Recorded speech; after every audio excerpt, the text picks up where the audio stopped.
Welcome to Breaking Limitations Show with our host, Joyce Marendes. We are here to empower, equip, and promote. Let us discover your superpower.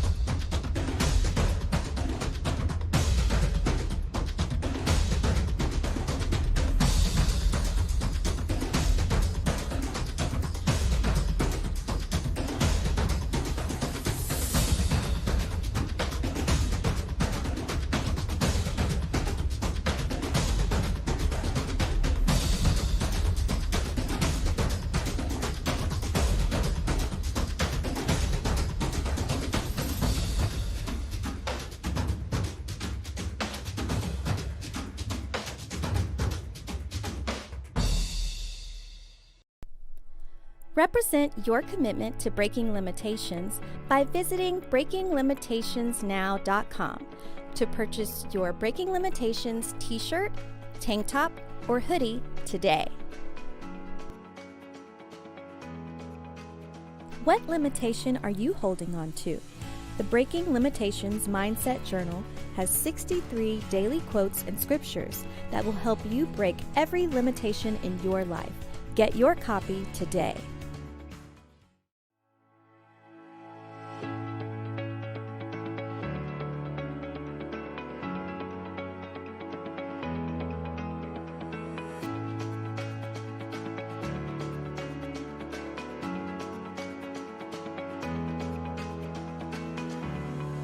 Hi, welcome to the Breaking Limitations Show. My name is Joyce Marendes, and I am your host here on today.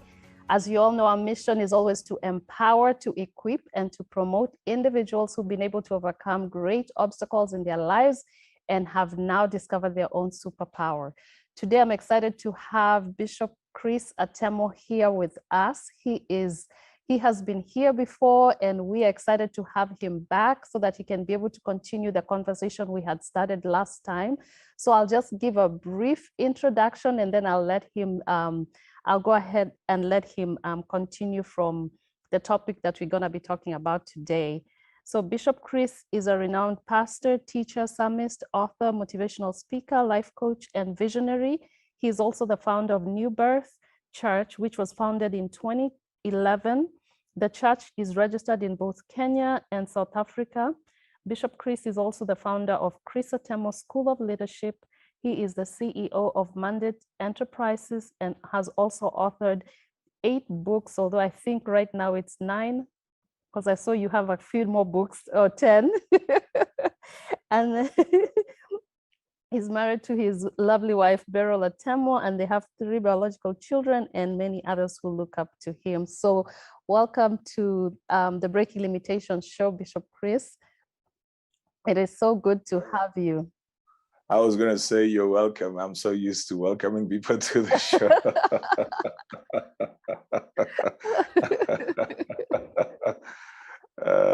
So good to be here. Yes, it's so good to have you.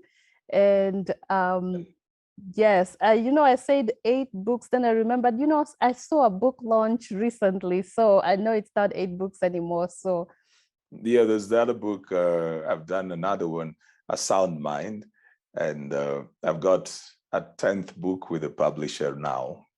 So hoping that I'm trying to catch up with the Apostle Paul. I think you're catching up real fast. You're catching up with him real fast. Because writing a book is a lot of work. And so having going to your 10th book, that's a lot of dedication. And that's why we even have you here on today, because today we're going to talk about self-leadership. And so because it's so important, before we can ask people to be leaders or before we can lead other people, it's important to just have that, to be able to also lead ourselves. So if someone was to ask you, let's start with what is leadership before we even go to self-leadership? I think leadership is a lot of things. Leadership is disposition, how you carry yourself. Leadership is also decision making. Every time you're making decisions, you are in a sphere of leadership. And that's why people who are indecisive can't lead. You're going to be faced with options and choices over and over, and you've got to pick one. And whenever you do that, you also, have to be ready to bear the consequences of the decisions that you have made. And that's what makes some people afraid of making decisions, because they will think of the repercussions. What if it's a wrong decision? So they'd rather not make a decision. It takes leadership for somebody to be decisive. But I've lately also learned that leadership is relationship, because it's about people. It's people, whether you are in an organization or a team, it is how you make these people feel about themselves and about what you want them to achieve as well. So it is a relationship. It is not something that is just abstract. It's people, it's connection, it's connectivity with them. So I would say leadership is disposition, how you carry yourself. Leadership is decision making, and then leadership is relationship. Wow. Yeah, I really like that. Just leadership is disposition. I really like that, because sometimes someone might not have the title, but it's how they carry themselves or how they handle things just puts them in that leadership role. And so today we want to talk more on self-leadership, because I know last time you had started a little bit on that, and people were asking, okay, when are you guys going to do a continuation so we can get to know more about that? So I'm excited that you're here, and you have the time today. We're just going to talk about self-leadership. So if you could go ahead and just talk about that, like what is self-leadership? For me, self-leadership is the ability to follow through on the decisions that you make. And so it is encompassed in several things. One is your personal vision. What vision do you have? See, you cannot separate leadership from vision at whatever level. Even as an individual, you must have a vision for your life. And you must have where you want to go. There must be where you see yourself in the future. And apart from your vision, then what are your values as a person? Because that helps you in making decisions as well. Your values, your value system. This is what becomes the bedrock of your personal leadership. That what is your vision and what are your values? Those two will determine the kind of decisions that you make, the kind of relationships that you get into, the kind of connections that you seek. They will determine your priorities in life. They will determine where you put your money, where you put in your time. So it begins with that. What's your vision as a person? What are your values as a person as well? And whether you can follow through to the decisions that you will make, whether you have the discipline to follow through on those decisions, whether you have the determination against all odds to stay on course when you are facing different and various diverse challenges that would come your way, whether you can motivate yourself, whether you've got a drive, So there is an element of decision, there's the element of discipline, there is the element of determination, there's the element of drive. Do you have the drive, or do you need somebody else to come and motivate you? Does somebody have to come and tell you, wake up today, you've got to go to work? Well, I know there are days when sometimes you feel a bit low, but that cannot be every day. It can't be that every day somebody has to tell you, oh, come on, wake up, you can do it, you can do it. No, you've got to have a self-drive as well. And that becomes clear when you are clear about your vision and you're sold out to it. That raises now the element of your passion as well. Are you passionate about the things that you do? Because if you are, then you don't even need anybody to wake you up and tell you go into it. Yeah. And that is so true when you touched on passion, because a lot of times people have an idea of what they want to do, but they find themselves in these places where they have to do these things that they don't have passion for. For example, you might want to become a singer, but right now you're working in this office somewhere, and you find that you don't have passion for that because your goal is to become a singer. And so sometimes people have a hard time they're like, okay, I'm doing this just for the sake of doing it or just for the sake of paying the bills, but this is not a passion. So how would you address someone who's in that space? Because I think here in the US, they say 70% of the people go to work, but they don't like what they do. So that means we have 70% of people who are not passionate about what they do. And so that affects how they work and all that. So would you address something like that? You know, the distance between what you are doing and what you would love to do is actually fear. Oh, Um, oh wow, that's a good. The reason people will stay in a space within which they can pay their bills and not go into the thing that they would really love to do is because they're afraid of not being able to pay the bills, how long it would take before their passion becomes profitable. And so they'll rather stay in a place where they are a bit sure, comfortable, and certain. The problem with that is that the longer you stay on the side of the bills, the harder it becomes to move towards the side of the dreams, because you just keep on getting sucked into the ecosystem of you being able to take care of yourself daily.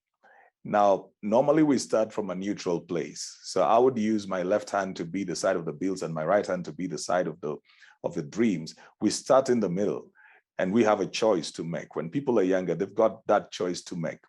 And they've got the choice to follow their dreams and they've got a choice to pay the bills. Mostly when we have come out of school and college, we feel that we deserve to earn. So we don't want to go into the process of beginning another journey of not earning money. We feel we are owed for having gone to school. We are owed. We need to be making some money and having some life. So most people then go towards the direction of the bills, and because they want to be able to afford certain things. And they will tell themselves, I'll do this for a period of 5 years or 7 years, and then I will move towards my passion. But when they begin that, they also get into families.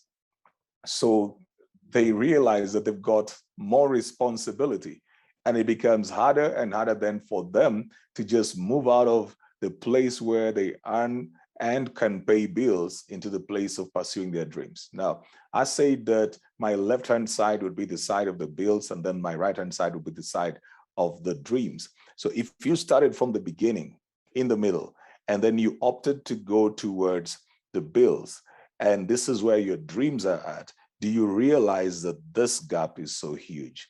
Because you've got to come back into the middle, in the place where you were before, and then cover the same to get into the place of the dreams. That's where the fear comes, because it's going to take too much to just get over there. So anybody that is in the place where they are just, paying the bills, they're just going through the routine, they're just going through that, and they want to get into the place of their passion, they've got to break the fear. If you don't overcome the fear, you will never get back into the place of your passion. Now, you can pay bills, make a living, and not live. And just be paying, you're paying for your house, you're paying for your bonds, you're paying for your car, you're paying all your loans, but you never really leave. So you're dying on the inside, but it seems like you're making it on the outside.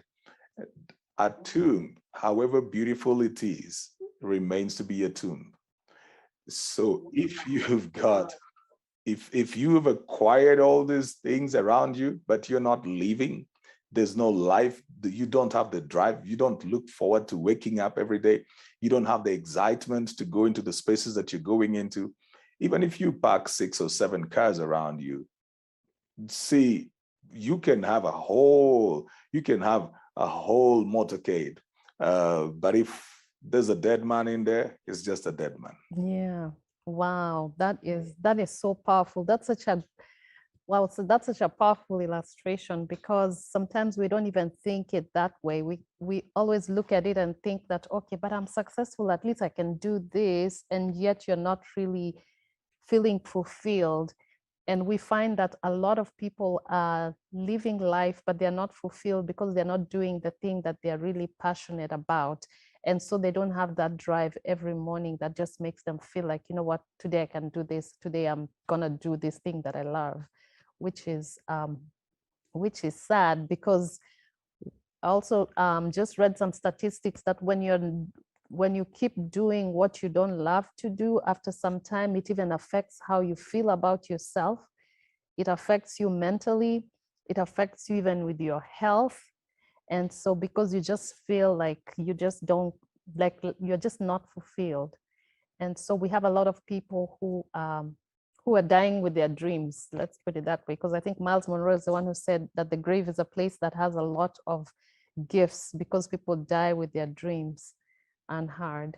You know, it's like, so it's like somebody who has to go to something like, I'll use an extreme case, like when you deal with, for example, commercial sex workers. Sometimes they don't love what they do, but they feel they need the money, and their self-esteem is broken, and their self-respect is just removed. They feel very hollow on the inside. So they present their bodies without presenting their souls. And there are people who are just doing the same. It's only that they present their bodies in a bank, they present their bodies in a school, they present their bodies in a hospital. The environment is different, and probably how that body is being used is different, but the principle is the same. Their soul is not there. They're just there for the money. So they come in the morning with no soul, with no drive, with no passion, and they're just like, let's get done with the day so that you can pay me and I go home. Yeah, wow, that is so true. That is so true, because it is almost like a pandemic in itself, just having how so many people are living life without without having that drive, because they're not passionate. So what we're going to do is we're going to take a short break, and then we'll come right back and continue from where we left off.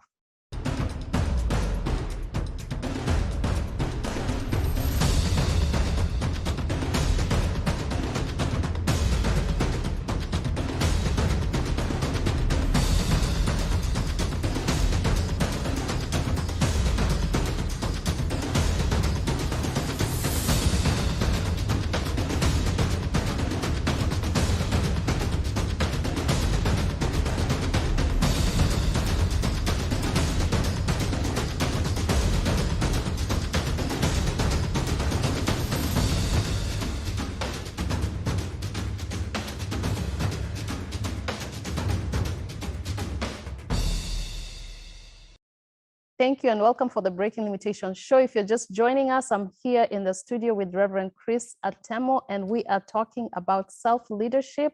And so we are just continuing our conversation. We're talking about the importance of self-leadership. And so Bishop Chris, if you could just tell us a little bit more about what are some of the important keys when it comes to leading yourself. One of the first things that you've got to be clear about is your identity. And one of the things that causes people not to be able to lead themselves or to allow themselves to be led anyhow is their lack of identity, when their identity is not very clear. You need to know who you are, and then you need to know who you are not. See, unless you can actually define who you are, you can't manage you. You have to know, for example, in business, this is what we deal with. If this is what we deal with, then we are not doing that kind of a business. We are not doing the other. We don't offer that. You walk into a store and they say, we don't sell that. We don't offer that, because they know who they are and they know what they do. So it's important to understand your identity. First of all, who are you? And then who are you not? That will determine where you will go. Apart from the element of your identity, you need to know, what is your assignment in life? What did you come to accomplish? What are you trying to do? What is your mandate? in life. Again, that eliminates invitations into the wrong assignments. If you don't know what your assignment is and you admire what somebody else's assignment is, you would easily run in there. I could meet you and just want to do breaking limitations, not knowing that for you that's an assignment. So tomorrow I start my breaking limitations, and then the next time I find something else, and then I want to adapt that and the next one. It's important for somebody to have this aspect of their assignment. And then somebody needs to understand their sphere of influence as well, which is their scope. Like, whatever I am doing, whom have I been sent to, or where have I been sent to? Nobody has been sent to everybody, and nobody can reach everybody. So I need to know, what is my scope? How far am I supposed to go? Where is my concentration supposed to be? And sometimes even with things like your scope, it can change over time. It is dynamic. It could be that for a particular point, you're supposed to focus on the US, then the next season, you're supposed to go beyond the US into Canada as well.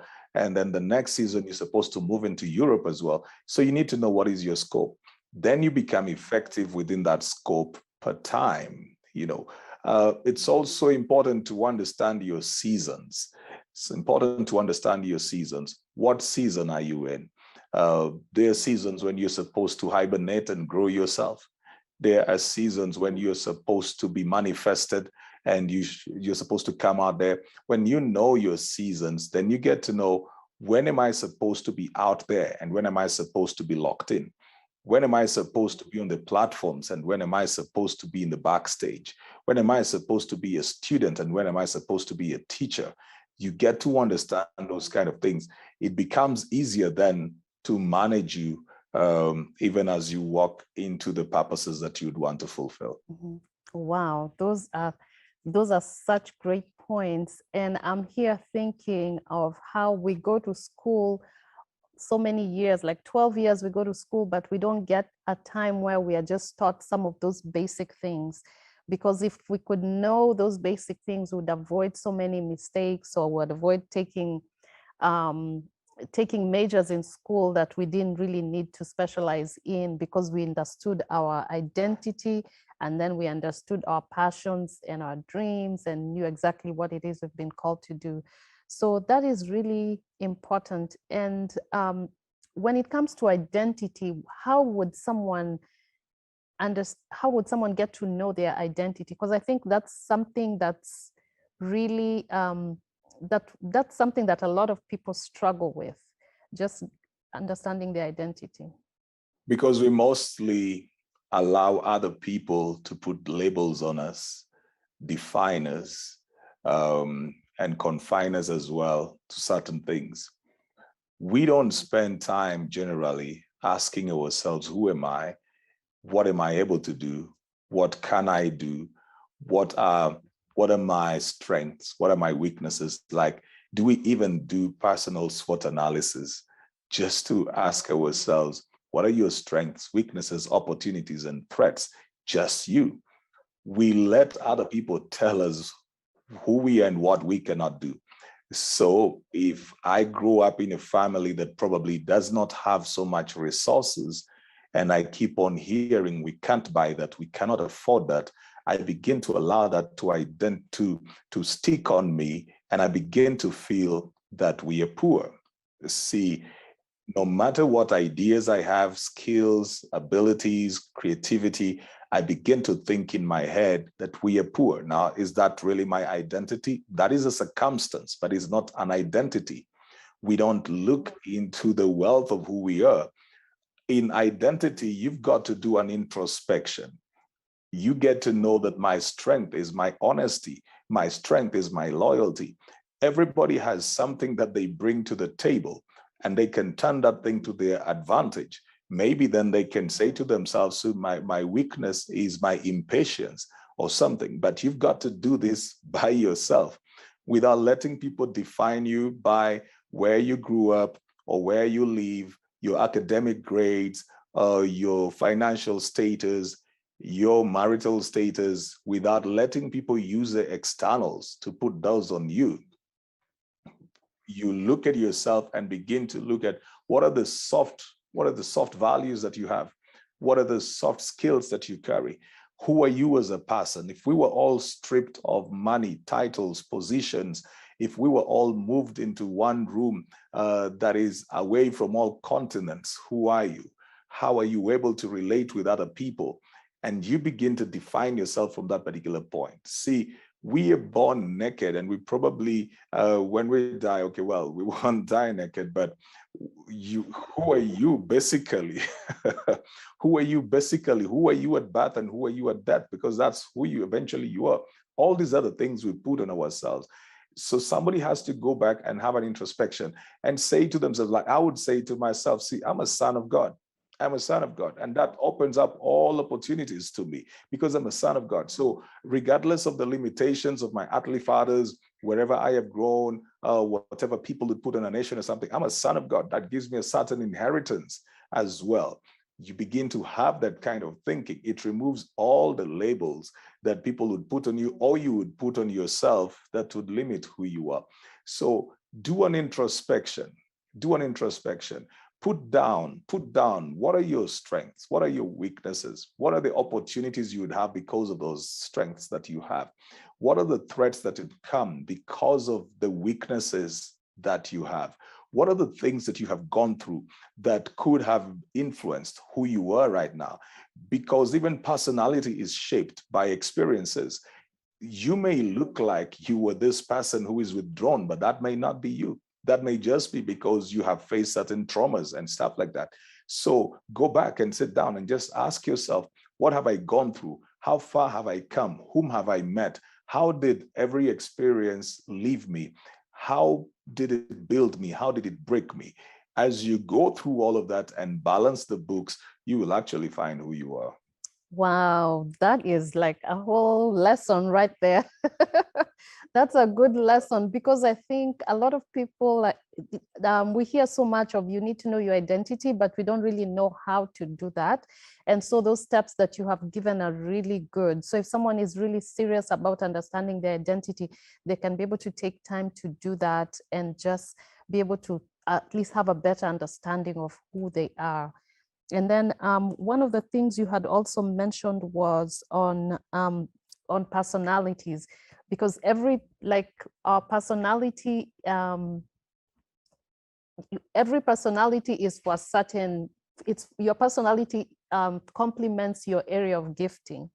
So sometimes you might see someone is loud, but maybe that's because of what they've been called to do, or someone is more quiet and maybe that's based on what they've been called to do.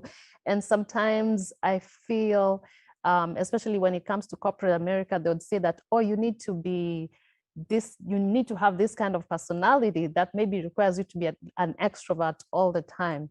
And so introverts get so tired of being told to be extroverts all the time. We can be extroverts for a certain period of time.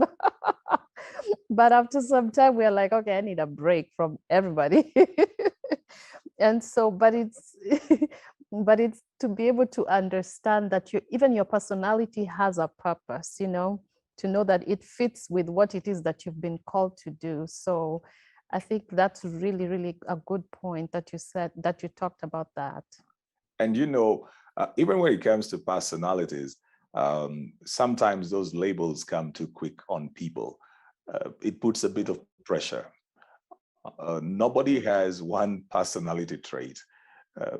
So the people will be saying, there's an introvert, that's an extrovert. So they had to come up with an ambivert as well, who's a combination of both of them. Because I think we all at one point get introverted and we all at some point get extroverted. The introvert will be extroverted within a particular circle. The extrovert will be introverted when they find a higher energy extrovert who's taking up their space. And sometimes we lock ourselves up even in those personalities, and then we don't challenge ourselves in doing certain things. One of the things that most people just don't believe is that behind the scenes, I just don't like the cameras. I don't like the lights. I don't like the stage. I don't like the public. Oh my gosh.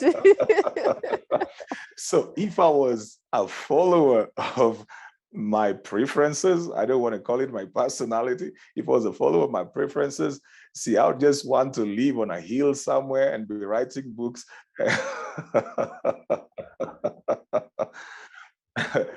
Yet here I am. Purpose throws me into spaces where I've got to be public and I've got to be with people and I've got to do that. And that's where now the aspect of you being able to sit down with yourself and find your identity. It's very important because your identity is always tied to your assignment. It's tied to your assignment and your purpose. And so your personality then complements that. Uh, some of the people who are the funniest out there, you'll find that they're very sad in real life. Some entertainers, they're very lonely in real life. Very interesting. I read that some of these great soccer players never even watch football at all when they get home. Yeah, they don't watch football at all. People like Lionel Messi, they don't watch football. It's interesting how people relate with the things that they actually do. So you need to actually know what you do and separate what you do from who you are. And yeah, and that is so good to be able to separate what you do and who you are, because sometimes we find that when people are not able, when you don't separate that, then when you're not able to do what you think you should be doing, then it makes you feel like you're no longer, you no longer need to be here, or you feel like you get depressed and all that. But that's really funny how you said that you don't like the cameras, and every time I turn, you're in front of. See, one of the things, and for example, like now with ministry, for example, so people will just make the assumption that you actually want to do ministry everywhere. So you just want to hang out with people, and you want to just sit in a place and hang out with people. And just like, oh, do you have a word for us? And can you pray and do it? So you just like, listen, I want to just come and hang out with you. I don't want to preach everywhere. I don't want to be a speaker everywhere. I don't want to be a coach everywhere. There are times I just want to come and have these authentic relationships where I don't have to perform, which is very key in self-leadership and building yourself as well. Allow yourself room not to be who people expect you to be. Mm-hmm.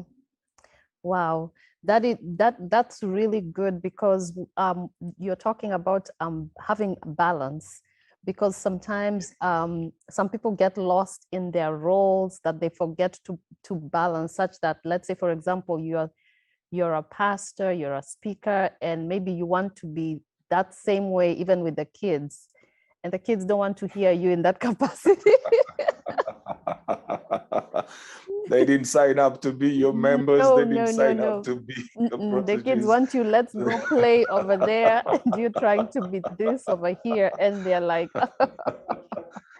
yeah. So that's really, really, that's so important. Balance is so important as we are trying to lead ourselves and understand who we are. I think having a good balance is also something really key and important, so that you allow yourself to be just, to relax and be human and enjoy life, and while you're still growing yourself as a leader.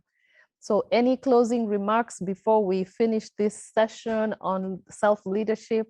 Well, even as we do pursue a lot of stuff every year, and we have these goals, we are very ambitious, space out these dreams. You will not accomplish everything in 2022, and you cannot use 2022 to take care of everything you've not done since 1944. So you need to know that life is lived in phases.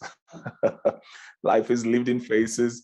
Look at 2022 as another block, another layer, put in just enough, create room for everything that is important. That includes yourself and the important people in your life. You need to know who should be your priority and what needs to be your priority. You need to ask yourself, at the end of it, at the end of 2022, for example, the end of time, when you look back at what you will have done, will you have been happy with it? Will you be fulfilled with it? So what will actually cause you this fulfillment? Will it be that you made more money or you had more authentic relationships? What is it that is going to be more fulfilling to you? And that is what you need to pursue the more as you go into the next year. Wow, guys, thank you so much.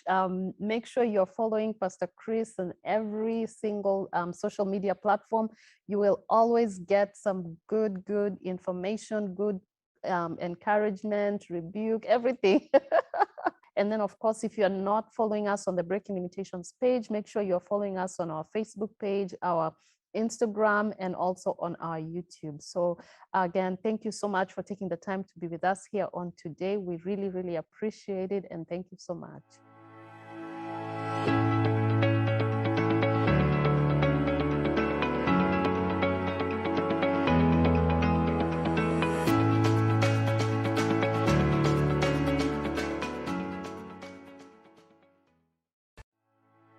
What limitation are you holding on to?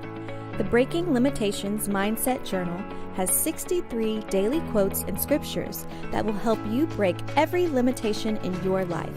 Get your copy today. Represent your commitment to breaking limitations by visiting breakinglimitationsnow.com to purchase your Breaking Limitations t-shirt, tank top, or hoodie today.